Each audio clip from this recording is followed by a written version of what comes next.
Hey guys, Sandy here, and welcome back to Follow a Sketch Friday. Today's sketch is right here. It is a Hip Kit Club sketch from Elsie Robinson. Now, if you guys remember, Maggie has joined me in the month of May, and she also joined me for June. She actually picked out the June sketches. Now, I am going to be scrapbooking 2 photos, even though the sketch has 1.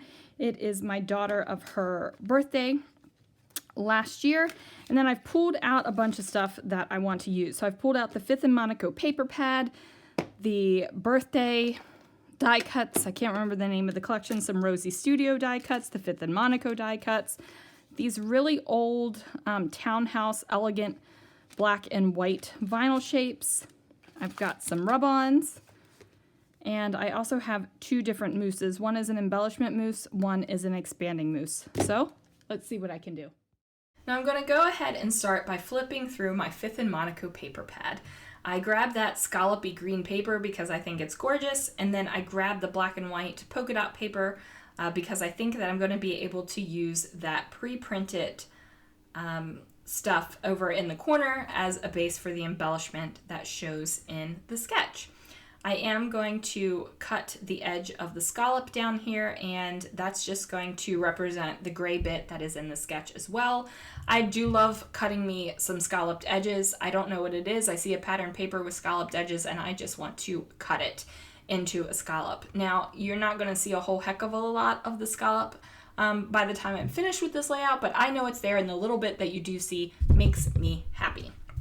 I am going to use this bird paper as my photo mats for my 2 photos here, and that's because I'm probably not going to use the bird paper in any other shape or form.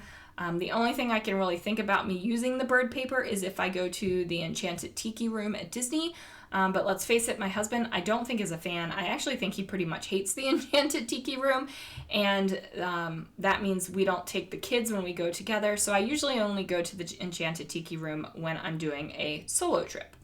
Now I have this Vicky Bouton stencil, and I'm grabbing my palette knife and just putting in my Tonic Nouveau embellishment mousse.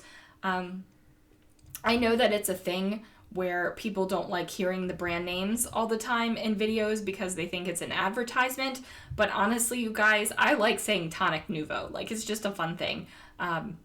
You know, you have, I don't know, I might be the only weird one, but I have favorite words that I like to say. Machete is one of them. And then like onomatopoeia is a fun word for me to say, and I just like saying Tonic Nouveau. I just like saying it. So we'll say it a couple more times just because I like saying it. Tonic Nouveau, Tonic Nouveau, Tonic Nouveau. Okay, I think it's out of my system now.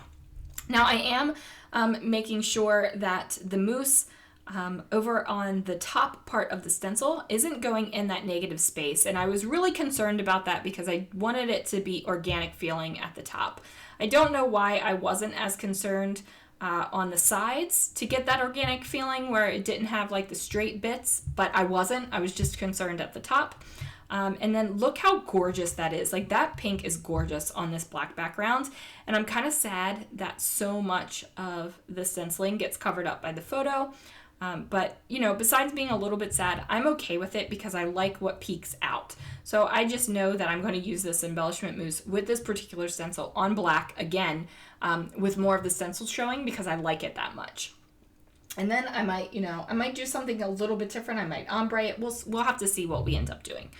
But I am going to mat my photos together. I'm going to lay the fun foam down, and this way I can truly see where my photo is going to land so that when I stencil the second area, I'm not going to have a whole bunch of mist area. And I don't mean mist like Heidi Swapp mist. I mean like mist, like M-I-S-S-E-D mist. Because I don't want to have way too much embellishment mousse over on this side, and I don't want to have way too little embellishment mousse, so I just used my photos as basically a template. And then again, I was worried about the negative space up at the top for the top, but on the sides, I didn't even care. I just don't understand why I was so concerned about the negative space on the top of the stencil and not on the sides. No idea why that was. Now this does look a little funky. I did let it dry for a little bit. It isn't completely dry, but I did let it dry some. I did pull out some rub-ons because, you know, I said way back at the beginning of the year that one of my goals for 2020 was to use a bunch of the rub-ons that are in my stash because, you know, they get more and more difficult to use as time wears on. And you can see that here with these.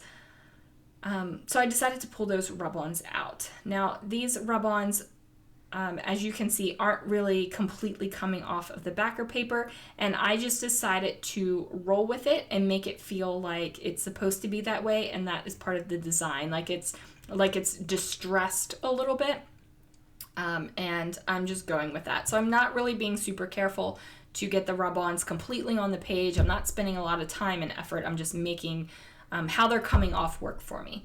Now, I do put an excessive amount of liquid glue on the back of that fun foam, and it's an excessive amount, but I was really concerned that my embellishment mousse was not going to be completely dry, because I knew it wasn't completely dry, and I was afraid that if I used a dry adhesive on it, like my ATG, that it wouldn't stick. So I figured I would grab that wet glue and make it work. Now I am going to mess around with my die cuts for probably much longer than I need to, but I'm trying to mix and match die cuts, and that is one of my favorite things. Like mixing and matching collections, you guys, I get a euphoric high out of it. Euphoria, that's another fun word to say. I get like that euphoric high when I mix things up. I wasn't exactly finding what I needed in those packets, so I went ahead and fussy cut out some flowers. Now, fussy cutting is not everybody's bag. Some people hate it, some people love it, some people feel like it's the most relaxing thing in the world, and some people want to cut their own hair off by the time they're done because it just drives them insane. So if fussy cutting is not your thing, then please don't fussy cut. Like, get yourself some die cut flowers, die cut some out, stamp some out, whatever is your thing. I just really enjoy decorating my pages with flowers. I think that they're gorgeous, and yeah, that's what I have to say about that. So I am mixing the florals with the fussy cut ones and the die cut ones. So I'm using the fussy cut 5th and Monaco, and then I have the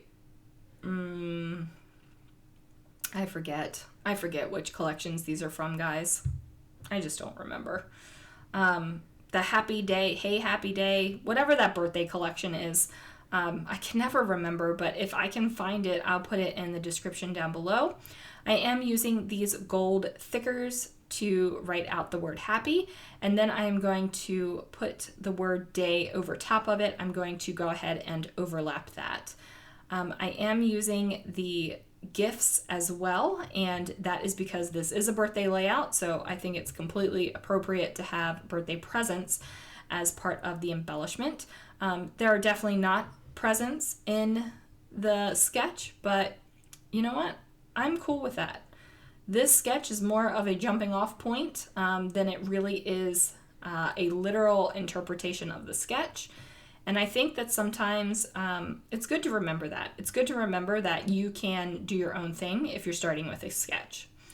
I know I say this all the time, but if you want to follow a sketch completely and that brings you joy in your scrapbooking, then please do it. If you just want to use it as a starter, please do it. If you want to look at it once and never look at it again and just create whatever comes out of your head, do that too. I do a combination of all three, and that makes me happy. So that's what it is. And I think that, I started this YouTube channel because I wanted a place to just like share my stuff and be a part of the YouTube community.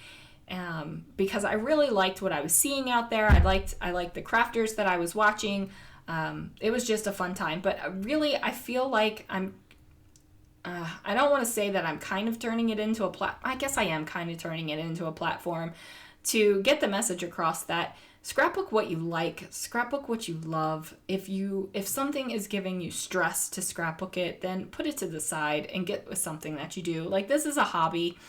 And hobbies are supposed to be things that you enjoy. It's supposed to be fun. It's supposed to like be able to get you out of the stress of your normal everyday life. And frankly, I've spent way too much money on this hobby over the years to have to deal with stuff that doesn't make me happy.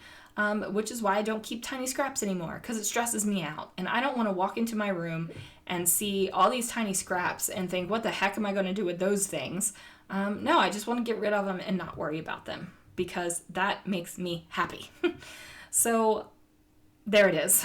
There's my message. Scrapbook what makes you happy. I'm sure we can think of something better and cuter to say than that, but that's what it is right now. I am going to drop a little liquid glue in the tag hole and put the little bow in there because, as you guys know, tag holes can't be naked. It stresses me out. And we just finished talking about how scrapbooking should not stress you out. Now, I am using these little vinyl pieces. These came from American Crafts from way back in the day. And I'm just putting them around the layout. And I decided to put these little fleur-de-lis up here, up in the corner, because I felt like it needed something up there. It felt a little naked to me. So I decided to go ahead and put that up there. And then I took the other side of the tags that I had put in my floral cluster over on the left-hand side of the page and just layered those behind the photo as well. I made sure to nestle in the little tag angles so that you could still see the XOXO rub-on that I had put on there. And then I will put some little bows in there as well. I think I end up with white embroidery floss bows because I couldn't find my black embroidery floss, but I found it after I did the layout, so that's always good. I do go ahead and put a couple tiny word stickers down. I don't remember which collection these are from. They are one of the American Crafts Designer Series collections that I knew that you could get at Joann Fabrics because that's where I bought them. I remember buying them. I just don't remember whose they belong to. So I do use some wet adhesive on that fleur-de-lis just so that it sticks down better, and I really don't need it popping off my page. And then this is where I'm going to make the bows. And when I make a bow for my tags, I don't, like when you tie a shoe, you know how you start a bow by crossing them one over the other? I don't do that when I'm tying bows for tags. I just start tying the bow as is. And that lessens the bulk of the bow knot. And I don't know if, because okay, this is how ridiculous I used to be. When I used to tie bows way back in the day for my scrapbook page, I treated it like a shoelace. So I would crisscross them and then tie the bow after that. So then I had an epiphany one day where I didn't need to do that anymore. So I don't do it anymore. I just don't. I do fussy cut a little bit more of a floral and then put the little word sticker over top of the vinyl label right there. I think that that looks better than the word sticker over top of the flower, which is where I had it in the first place. And then I grabbed some epoxy flare from Scrap and Happy Studio, and I put the black and white diagonal one in the upper left corner, and then I put this black and white polka dot one that says Perfect over here by the title. So if you looked at this and you thought the title was Perfect Happy Day, then that would be fine. Technically the title is just Happy Day, and Perfect is a little bit of an extra embellishment. But like I said, if you want to think that's the title, by all means. You could see on the back of my paper was rippled where the dampness from the embellishment mousse was still there. That ripple might have stayed there, I don't know, but it was still damp when I was doing the layout. So now I'm just going to pull out some brads, and you guys know I love me some brads. You could do the same thing with enamel dots or different kind of flare or any kind of thing like that you wanted to do.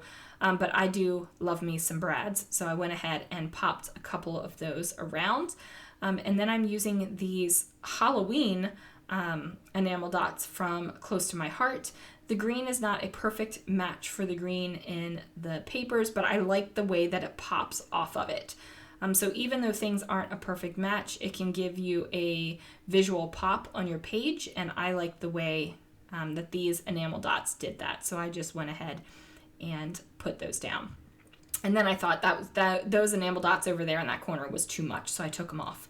So that's going to be it, guys. Thanks so much for watching. Thanks so much for joining me for Follow a Sketch Friday.